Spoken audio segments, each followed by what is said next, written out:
नमस्कार जी। सबसे पहले आपके चैनल के दर्शकों का और आपका धन्यवाद जो आप आए। मेरा दोदुआ गांव है, छोटा जी। गांव। और हम पिनाना पढ़ते थे, संघ की शाखाएं लगती थी नरेंद्र जी के सानिध्य में। हमने संघ का काम किया और राजनीतिक प्लेटफॉर्म पर होते हुए भारतीय जनता पार्टी एक ऐसी पार्टी लगी जो देश हित के लिए, जो जिनके लिए देश सर्वोपरि है।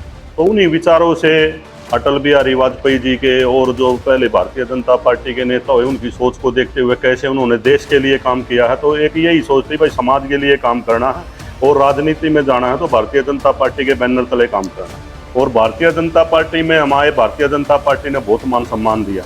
मैं सोनीपत का पहला शेड्यूल कास्ट जिला अध्यक्ष हूँ किसी भी पार्टी का, और ऐसे गाँव से निकला हूँ कि हमारे माँ बाप ने दिहाड़ी मजदूरी करी है। ये गाँव दोदुआ बहुत दूर नहीं है, आप पता कर लो। हमारे तो घर पर साइकिल नहीं थी।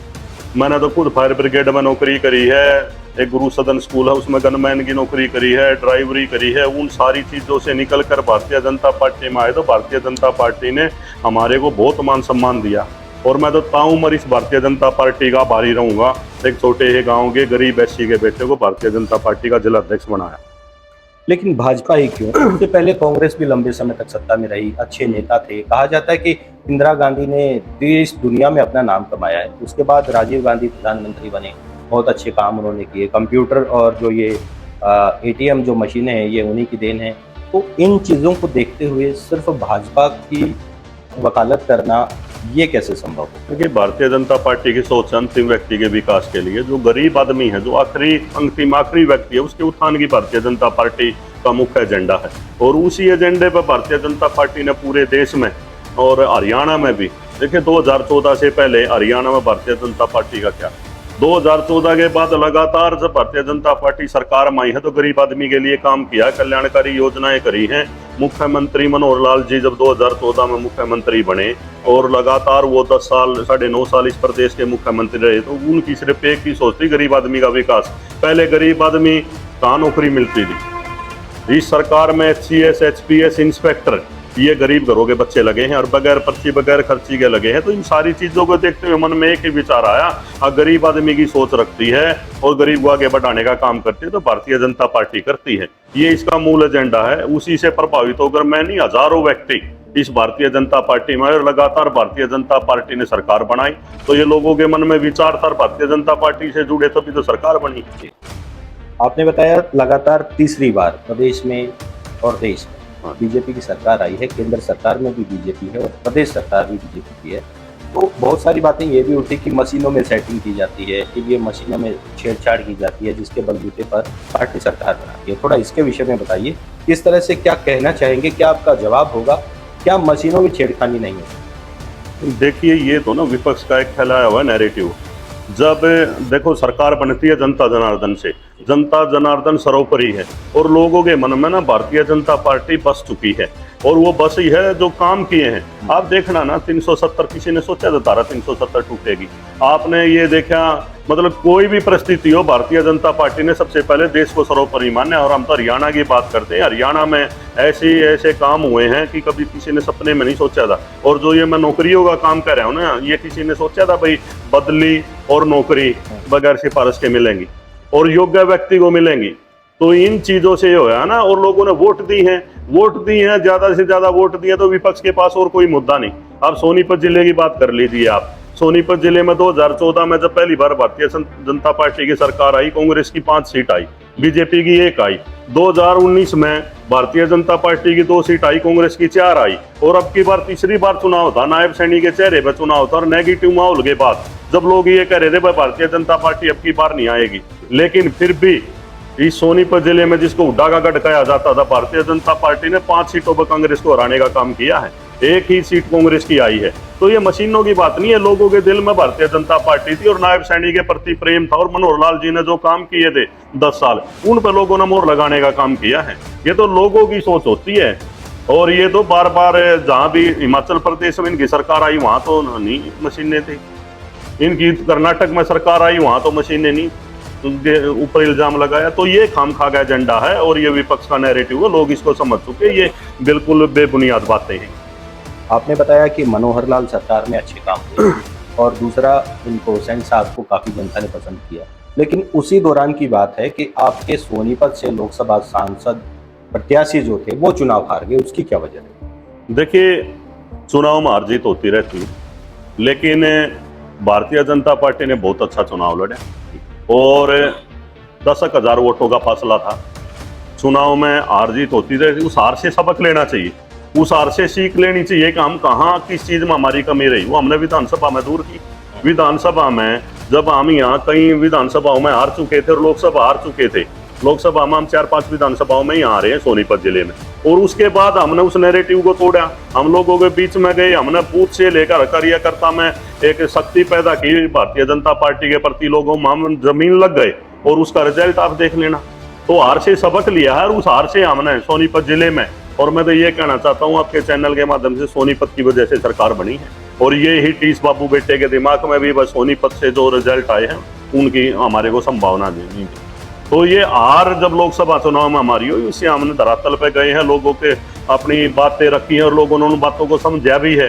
वो तो झूठ का एक एजेंडा था, बस संविधान तोड़ेंगे, संविधान तोड़ने की बातें कर करके लोगों को भड़काने का काम, झूठ बोल के वो काम किया गया था। तो वो लोग भ्रम में ज्यादा आप रख नहीं सकते, एक बार आदमी को आप भगा सको, लेकिन असली जो चीज होगी वो ऊपर आएगी। राहुल गांधी ने खुद संविधान के प्रति हाथ में लेकर ये कहा था कि अब की बार संविधान बदला जाएगा अगर बीजेपी सत्ता में आती है तो। अब बीजेपी सत्ता में आ गई है, संविधान का क्या होना है, थोड़ा बोलिए। देखिए, संविधान सबसे ज्यादा अगर मान सम्मान बाबा साहब के संविधान का किया तो भारतीय जनता पार्टी ने किया है। बाबा साहब को कांग्रेस ने क्या बाबा साहब के साथ राजनीतिक षड्यंत्र करने का काम किया था?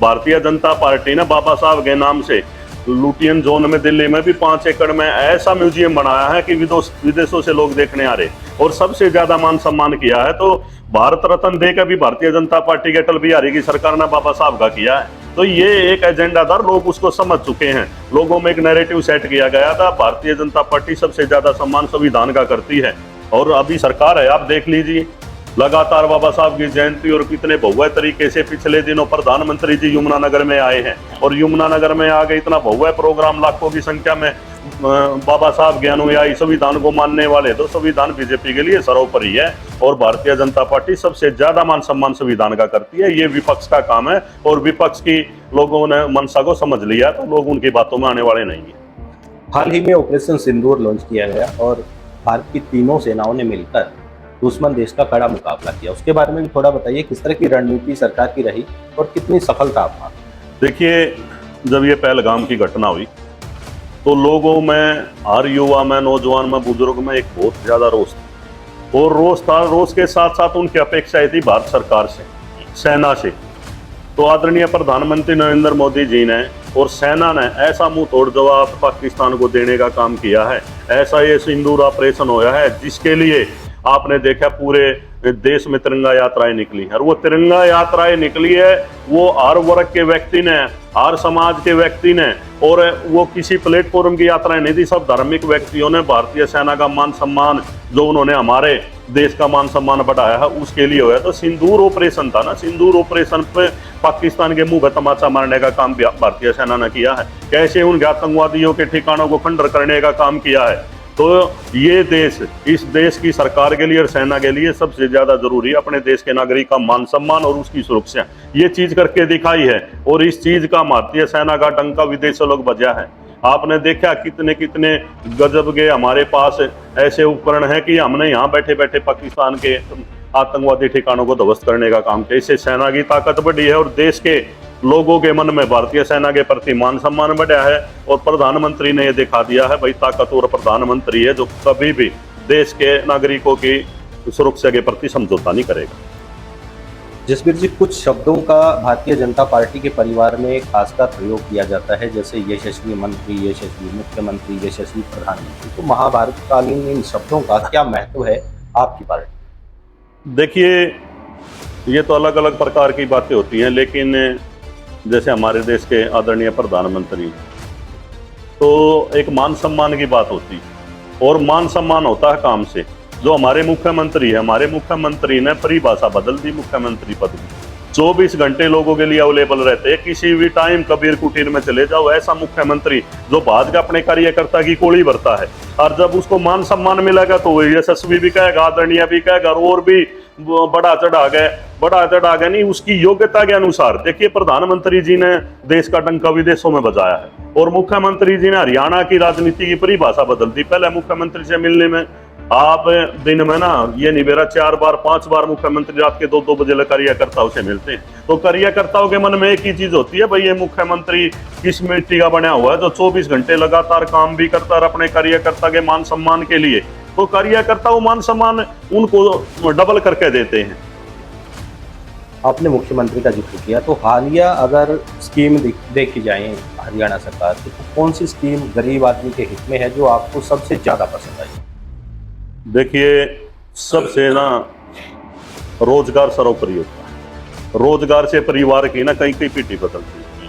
तो जो रोजगार की जो मतलब परिभाषा बदलने का काम मनोहर लाल जी ने काम किया था ना, मैं तो उससे बहुत ज्यादा प्रभावित हूँ। मेरा छोटा गांव, उसमें भी 8-10 नौकरी कम से कम मिली है। और मेरा तो गांव ऐसा गांव है कि 2004 में पहला कांस्टेबल लग गया था। और ऐसे ऐसे मैं कई अधिकारियों की बात बताता हूँ जिन्होंने कभी सपने में नहीं सोचा था वो HCS लगे हैं। तो जब नौकरी मिलती है ना तो नौकरी से आदमी का विकास होता है और विकास के साथ साथ सरकार में एक आदमी की ना बहुत वो बढ़ती है, भावनाएं बदलती हैं। भाई सरकार ने नौकरी दी है तो कई पीढ़ी सुधरती है। तो सबसे ज्यादा काम किया गरीब आदमी को नौकरी देने का। नौकरी से आदमी का जीवन भी बदलता है, आदमी सारे का मतलब साधन संपन्न होता है। तो ये काम किया भारतीय जनता पार्टी की सरकार ने। गरीब आदमियों को मिली है जो कभी सोचा ही नहीं था। पहले कैसे मिलती थी भाई, अपनी टूम ठेकरी या जमीन गिरवी रख के मिलती थी। तो इस सरकार ने जो ये बदलाव किया है ना, इस बदलाव को दूसरे राज्यों ने भी अपनाया। तो ये मनोहर लाल जी का काम था और मनोहर लाल जी की पटकथा को अब नायब सैनी जी आगे बढ़ा रहे। एक परिवार पहचान पत्र की व्यवस्था हरियाणा सरकार द्वारा की गई थी और पूरे देश में ये व्यवस्था मात्र हरियाणा में ही लागू हो सकता है दूसरे प्रदेश उसको मांगना चाहते हों, ऐसी व्यवस्था चाहते हों कि यहाँ भी PPP बने, लेकिन उस परिवार पहचान पत्र में खास त्रुटियां मिलती हैं जिनको मॉडिफाई करने के लिए काफ़ी लंबा समय लगता है, जिससे गरीब आदमी परेशान रहता है। ये आपके मनोहर लाल सरकार की ही देन थी। तो उसके लिए क्या कहना चाहेंगे? उसमें जो कमियां थी उनको अभी तक सॉफ्टवेयर समझ नहीं पाया, सुधार नहीं पाया, कैसे ठीक किया जाए? नहीं देखिए, अगर कोई त्रुटि रही है ना तो उस त्रुटि को लगातार सरकार उसमें बदलाव भी करती है, ठीक करने का काम भी करती है। जो परिवार पहचान पत्र की बात है, 1,80,000 की जो आमदनी एक वो रखी गई है कि उसके जो नीचे आदमी हैं उनको लाभ मिलेगा। आप देख लेना ना, पहले कैसे आप किसी भी चीज के लिए चले जाओ, भाई इंतकाल करवाना है, आपने रजिस्ट्री करानी है या अपना और भी कोई सरकारी डॉक्यूमेंट बनवाना है, तो पहले आदमी ना कचहरियों के चक्कर लगाता रहता था, तहसील में जाता था। लेकिन अब तो सब कुछ ऑनलाइन हो गया, एक ही प्लेटफॉर्म पर बैठ कर आप सारे काम करा सकते हैं। परिवार पहचान पत्र से बहुत लाभ हुआ। पहले लोग कहते थे भाई जनधन के खाते क्यों खुलवा रहे हैं, उससे भी कितना लाभ होया। पहले पेंशन मिलती थी तो पेंशन कैसे लाइन में लगकर मिलती थी, आप किसी भी टाइम आदमी जाओ बैंक से मिलते हैं। और पहले कोई अधिकारी जाता था तो आधी पेंशन आज बांटनी, आधी कल बांटनी है, तो लोगों को असुविधा होती थी। इन सारी सुविधाओं को लोगों को सुविधा देने के लिए इन चीजों का इस्तेमाल किया गया। अगर फिर भी कोई छोटी मोटी कमी है तो सरकार लगातार उसमें बदलाव भी करती है और जो सुझाव आता है उस सुझाव से ठीक करती है। एक ही सोच है कि जनता की सेवा और जनता को कोई दिक्कत नहीं आवे, इसके लिए सरकार लगातार काम करती है। भ्रष्ट अधिकारियों को फंसाने के लिए, उन पे शिकंजा कसने के लिए एक लिस्ट तैयार हुई भ्रष्ट पटवारियों की, और वो लिस्ट सरकार के हाथों से निकलकर वायरल हो गई, जनता के बीच पहुंच गई, व्हाट्सएप पे लगातार वायरल रही। तो इसको सरकार की कमी नहीं मानते कि एक गोपनीय लिस्ट जो पब्लिक कर दी गई, क्या वजह मानते? देखिए, कोई छोटी मोटी अगर बात हुई है ना तो उसमें मुख्यमंत्री जी और मुख्यमंत्री की जो सोच है ना, वो सोच लगातार काम कर रही है। देखिए, सरकार के बहुत लंबे चौड़े हाथ होते हैं, सरकार इन चीज़ों पे लगातार ठीक करने का काम कर रही है। और मैं आपको विश्वास दिलाता हूँ अगर ये कमी रही है तो इनको ठीक किया जाएगा। नायब सैनी जी 24 घंटे इसी काम पर लगे हुए हैं। वो व्यक्ति सुबह उठता है और सुबह से रात के 12-1 बजे लगे इन्हीं चीज़ों को इम्प्लीमेंट करने के लिए, और आपको लगातार इन चीज़ों में बदलाव भी दिखेगा। और एक नई सरकार की जो गति जो लगातार चल रही है उसको और तेज धार मिलने को मिलेगी। जसबीर जी, एक सवाल ये भी रहेगा कि गोहाना जिला बनने वाला है। हरियाणा में प्रस्तावित जिलों की सूची में 4 से 5 जिलों की जो है विस्तार सूची आई है, लेकिन उसको देखते हुए, गोहाना को जिला बनते हुए देखते हुए, थरकोदा इलाके की जो मांग की जा रही है, थरकोदा गोहाना में शामिल कर दिया गया। थरकोदा में थरकोदा बचाओ संघर्ष समिति का गठन किया गया और वो समिति लगातार गांव-गांव घूमकर थरकोदा को सोनीपत जिले में ही रखने का प्रयास करती है। इसको लेकर क्या कहेंगे, क्या आश्वस्त आप कर पाएंगे कि खरखोदा सोनीपत जिले का हिस्सा ही रहेगा? देखिए, जो गोवाना की जिले की बात है, गोवाना तहसील बहुत पुरानी तहसील है और गोवाना के लोगों की ही सोच थी कि गोवाना जिला बने, और उस पर भारतीय जनता पार्टी की सरकार ने काम भी किया और ये काम किया है लोगों की जन भावना को देखते हुए। तो लोगों की जन भावना पे गोवाना जिला बने, और जो खरखोदा के हमारे भाई, हमारे बुजुर्ग, हमारे दोस्त हैं, तो उनकी भावना के साथ खिलवाड़ नहीं किया जाएगा। ये सरकार जन भावना की सरकार है, तो जो भी जन भावना होगी तो उसके क्षेत्र में रहेगा, उसके अधिकार क्षेत्र में रहेगा, काम किया जाएगा। और मुख्यमंत्री जी के संज्ञान में ये बात है, तो मुख्यमंत्री जन भावनाओं को देखते हुए लोगों की जो मनसा है उस पर ही काम करेंगे। जसबीर गोदवा को आपने देखा, सुना, जाना, पहचाना। लगातार हम इस तरह के राजनीतिक व्यक्तियों से आपको मुलाकात करवाते रहेंगे। आप देखते रहिए मीडिया।